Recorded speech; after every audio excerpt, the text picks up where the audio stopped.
Kelompok kami akan membahas mengenai pasal-pasal dalam kode etik psikologi yang berhubungan dengan hubungan antar manusia.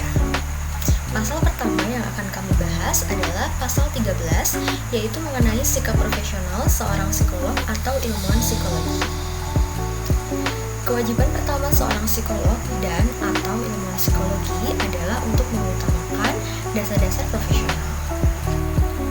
Yang kedua, berkewajiban untuk memberikan pelayanan kepada semua pihak yang membutuhkan.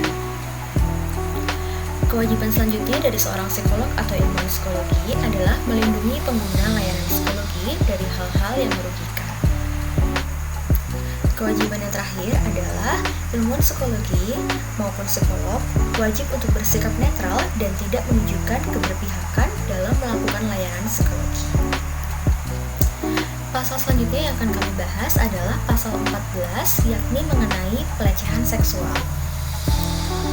Dalam pasal ini dijelaskan bahwa psikolog dan atau ilmuwan psikologi tidak terlibat dalam pelecehan seksual ketika menerapkan ilmu-ilmu mereka dalam layanan psikologi. Perilaku-perilaku yang dianggap sebagai pelecehan seksual dalam pasal ini adalah perilaku-perilaku psikolog yang tidak dikehendaki oleh klien, membuat tidak nyaman dan juga sakit hati. Selain itu, bersikap keras, kejam, menghina, dan merugikan pengguna layanan psikologi juga adalah salah satu dari hal-hal yang dianggap sebagai pelecehan seksual dalam pasal. Pasal ke-15 adalah penghindaran dampak buruk, yaitu seorang psikolog dan atau ilmuwan psikologi berperan penting untuk meminimalisir terjadinya kemungkinan buruk dari pelayanan psikologi kepada pengguna layanan psikologi. Dan pengguna layanan psikologi juga berhak mendapatkan informasi terkait kemungkinan dampak buruk yang akan terjadi walaupun telah diminimalisir sebelumnya. Kemudian pasal ke-16 adalah hubungan majemuk. Hubungan majemuk dapat terjadi apabila seorang psikolog dan atau ilmuwan psikologi saat sedang menjalankan peran profesionalnya secara bersamaan menjalankan peran lain, yaitu hubungan dekat dengan pengguna layanan psikologi. Seorang psikolog dan atau ilmuwan psikologi harus menghindari hubungan dekat tersebut apabila mempengaruhi objektivitas, kompetensi, dan efektivitas dalam pelayanan psikologi tersebut. Dan apabila seorang psikolog dan atau ilmuwan psikologi tersebut dalam suatu kasus harus menjalankan lebih dari satu peran, maka mereka harus memperjelas peran dan menjaga kerahasiaannya. Selanjutnya adalah pasal 17 tentang konflik kepentingan. Psikolog dan ilmuwan psikologi menghindari melakukan peran profesional apabila kepentingan pribadi, ilmiah, hukum, finansial, atau hubungan lain yang dapat diperkirakan menimbulkan dampak buruk bagi pengguna layanan psikologi. Pasal 18 tentang eksploitasi. Psikolog dan ilmuwan psikologi tidak melakukan hal-hal yang dianggap mengandung unsur eksploitasi, yaitu yang pertama, pemanfaatan terhadap pihak yang berada di bawah wewenang mereka yang menjalani pemeriksaan psikologi. Yang kedua, terlibat hubungan seksual dengan mereka yang berada di bawah bimbingan psikolog dan ilmuwan psikologi yang memiliki wewenang evaluasi serta otoritas langsung. Yang ketiga, terlibat dalam hubungan seksual dengan pengguna layanan psikologi. Dan yang keempat, pemanfaatan data dari mereka yang berada di bawah wewenang psikolog, di mana data tersebut dimanipulasi untuk kepentingan pribadi. Oke, sekarang kita mau membahas mengenai pasal nomor 19 tentang hubungan profesional. Jadi untuk psikolog dan juga ilmuwan psikologi itu memiliki dua jenis bentuk hubungan profesional, yaitu dengan sesama psikolog dan juga dengan hubungan profesi lain. Yang pertama, hubungan antar profesi. Psikolog dan ilmuwan psikologi wajib menghormati hak-hak rekan profesinya. Psikolog dan ilmuwan psikologi memberikan umpan balik konstruktif. Psikolog dan ilmuwan psikologi wajib mengingatkan rekan profesinya mencegah pelanggaran kode etik psikologi. Dan juga apabila terjadi pelanggaran kode etik psikologi, maka wajib melaporkan kepada organisasi profesi. Kemudian yang kedua adalah hubungan dengan profesi lain. Yang dimaksud di sini adalah seorang psikolog dan juga ilmuwan psikologi wajib menghormati kompetensi dan kewenangan dari profesi lain. Psikolog dan ilmuwan psikologi wajib mencegah pemberian layanan psikologi oleh pihak yang tidak memiliki kompetensi dan juga kewenangan. Lanjut, membahas untuk pasal ke-20 mengenai informed consent. Setiap proses di bidang psikologi yang meliputi penelitian atau pendidikan atau pelatihan atau asesmen atau intervensi yang melibatkan manusia harus disertai dengan informed consent. Informed consent adalah persetujuan dari orang yang akan menjalani proses di bidang psikologi yang meliputi penelitian pendidikan, pelatihan, asesmen, dan intervensi psikologi. Saya akan membacakan pasal 21 tentang layanan psikologi kepada dan melalui organisasi. Psikolog atau ilmuwan psikolog memberikan layanan psikologi kepada organisasi atau perusahaan, memberikan informasi sepenuhnya tentang 1. Sifat dan layanan tujuan psikolog. 2. Penerima layanan psikolog. 3. Individu yang menjalani layanan psikolog. 4. Hubungan antar psikolog dengan organisasi dan orang yang menjalani layanan psikolog. 5. Batas-batas kerahasiaan yang harus dijaga. 6. Orang yang memiliki akses informasi. Psikolog atau ilmuwan psikolog dilarang untuk memberikan informasi apapun kepada orang yang menjalani layanan psikolog apabila dilarang oleh perusahaan.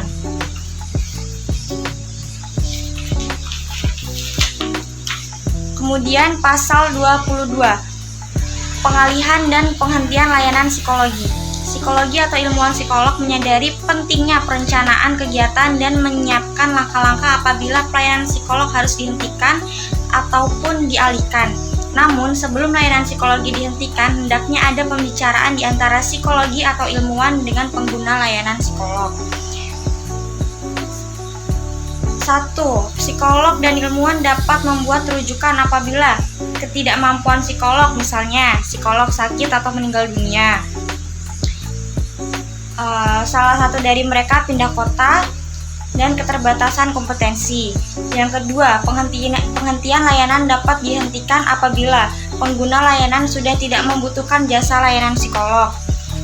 Selanjutnya, ketergantungan dari pengguna layanan sehingga menimbulkan rasa ketidaknyamanan di antara kedua belah pihak.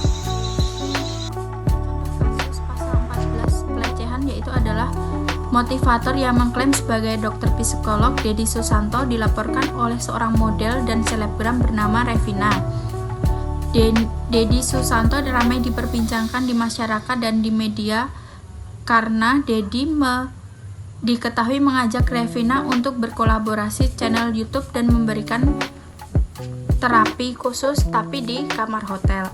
Nah, permasalahannya adalah dari pengakuan Ketua HIMSI, Dedi Susanto tidak terdaftar sebagai psikolog dan belum mempunyai izin praktik. Permasalahan yang kedua adalah mengajak terapi tapi di kamar hotel. Contoh kasus pelanggaran pasal 22. Pelanggaran penanganan terhadap pasien. NN adalah seorang psikolog yang baru saja menyandang gelar psikolognya dan bekerja pada salah satu biro psikologi di kota JK bersama dengan beberapa ilmuwan psikologi dan psikolog lainnya. Suatu hari, datang klien berinisial AB yang menderita depresi berat sehingga mencoba membunuh diri dan membutuhkan layanan darurat di biro tersebut. Namun, para psikolog senior sedang keluar kota untuk melakukan perjalanan dinas selama beberapa minggu, sehingga klien tersebut diberikan kepada psikolog NN dengan maksud pemberian layanan darurat untuk sementara waktu. Beberapa hari kemudian, salah seorang psikolog senior berinisial SH kembali ke kota JK untuk melakukan penanganan kepada klien AB.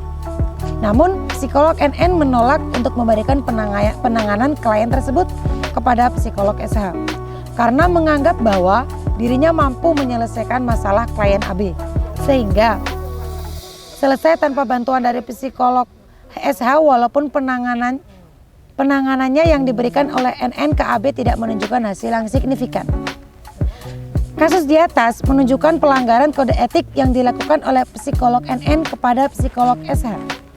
Dari kasus di atas dapat disimpulkan bahwa seharusnya diberikan pengarahan kepada psikolog atau ilmuwan psikologi yang belum kompeten mengenai kode etik HIMPSI. terkait kerjasama dengan teman sejawat demi memberikan layanan terbaik kepada pengguna jasa psikologi.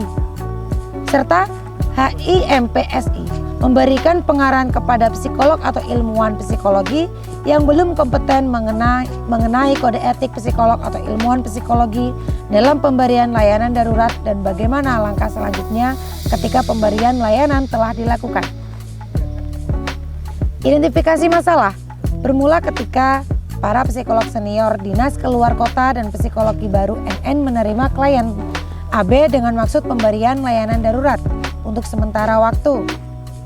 Beberapa hari kemudian, psikolog senior berinisial SH kembali ke kota JK untuk melakukan penanganan kepada klien AB. Namun, psikolog NN menolak untuk memberikan penanganan klien tersebut terhadap psikolog SH karena menganggap bahwa dirinya mampu menyelesaikan masalah klien AB hingga selesai tanpa bantuan dari psikolog SH. Walaupun penanganan yang diberikan oleh NN ke AB tidak menunjukkan hasil yang signifikan. Pasal kode etik yang dilanggar adalah Pasal 19 tentang hubungan profesional. Pasal 19 tentang hubungan profesional. Contoh kasus pada pasal 19. Mengambil ranah psikologi padahal bukan psikolog. Sebut saja namanya Bapak L. Ia lulusan S2 Magister Sains dalam bidang psikologi.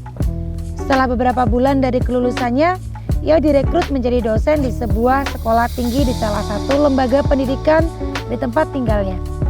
Suatu hari, ia diminta oleh pihak pengelola SMA swasta di daerahnya untuk melakukan tes psikologi yang bertujuan untuk melihat kemampuan minat dan bakat penjurusan kelas 3 IPA, IPS, dan bahasa. Masyarakat setempat terutama pihak sekolah SMA tersebut selama ini memang tidak mengetahui secara pasti mengenai program studi yang ditempuh L. Apakah ia mengambil magister profesi atau magister sains? Begitu juga dengan perbedaan ranah keduanya.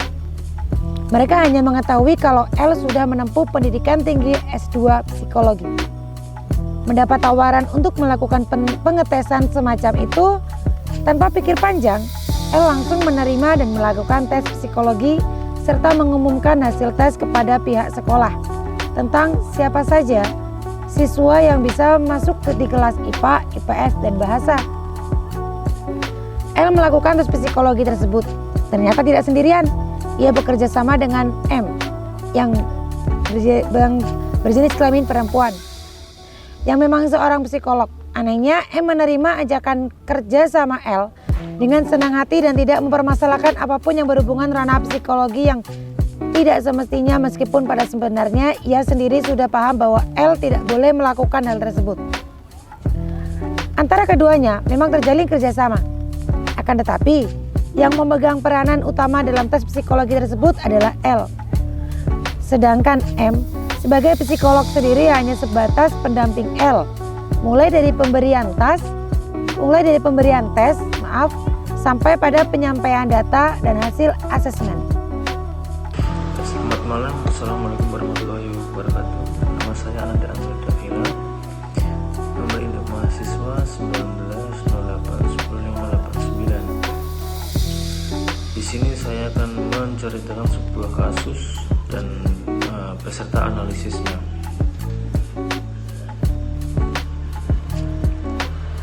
Ya, motivator yang mengklaim sebagai dokter psikolog Dedi Susanto dilaporkan oleh seorang model sekaligus selebgram bernama Revina ke Polda Metro Jaya. Laporan itu masuk atau terregister tanggal 24 Februari 2020. Nama Dedi Susanto ramai diperbincangkan di masyarakat dan media sosial setelah model dan selebgram Revina berbicara soal sosok Dedi. Dedi diketahui mengajak Revina untuk berkolaborasi di channel YouTube miliknya. Saat itu Revina juga mendapat informasi bahwasanya Dedi diduga pernah melakukan pelecehan seksual pada klien yang mungkin diajak juga seperti kasus Revina tersebut.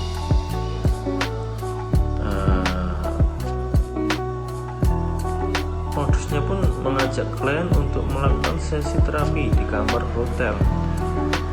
Permasalahannya ibu, dari pengakuan Ketua Himpunan Psikologi Indonesia, Dedi Susanto tidak pernah terdaftar sebagai anggota Himpunan Psikologi Indonesia. Nah, di sini Dedi itu tidak memiliki surat sebagai psikolog maupun surat izin praktik yang notabene itu adalah menjadi syarat sahnya psikolog bisa menjadi seorang terapi, bisa melakukan terapi, konseling dan sebagainya. Kemudian pelanggaran kode etik psikologi itu adalah segala tindakan psikolog atau ilmuwan psikologi yang menyimpang dari ketentuan yang telah dirumuskan oleh Kode Etik Psikologi Indonesia, termasuk pelanggaran psikolog terhadap janji sumpah profesi, praktik psikologi yang dilakukan oleh lembaga yang bukan psikolog, maupun psikolog yang tidak memiliki izin praktik. Nah, di sini dari kasus Dedi kita dapat menganalisis terjadi pelanggaran kode etik psikologi, yaitu pelanggaran oleh psikolog terhadap janji sumpah profesi tadi itu. Praktik psikologi yang dilakukan oleh mereka yang bukan psikolog atau psikolog yang tidak memiliki izin praktik, serta layanan psikologi yang menyimpang ketentuan yang berlaku dalam kode etik Psikologi Indonesia dengan melakukan pelecehan seksual, yaitu mengajak klien sesi terapi di kamar hotel. Sekian dan terima kasih. Dalam contoh kasus tersebut terjadi pelanggaran kode etik pasal 19 tentang hubungan profesional. Semestinya Bapak L tidak boleh melakukan pengetesan semacam itu karena yang boleh melakukan magister profesi psikologi. Selain itu, ada pelanggaran lain yaitu M seorang psikolog menerima ajakan Bapak L walau sebagai pendamping. Seharusnya psikolog mengingatkan rekannya sesuai pasal 19 nomor 1C yang berbunyi psikolog dan atau ilmuwan psikologi wajib mengingatkan rekan profesinya dalam rangka mencegah terjadinya pelanggaran kode etik psikologi. Untuk pelanggaran yang berikutnya, seharusnya psikolog mencegah dilakukannya layanan psikologi sesuai pasal 19 nomor 2B yang berbunyi psikolog dan atau ilmuwan psikologi wajib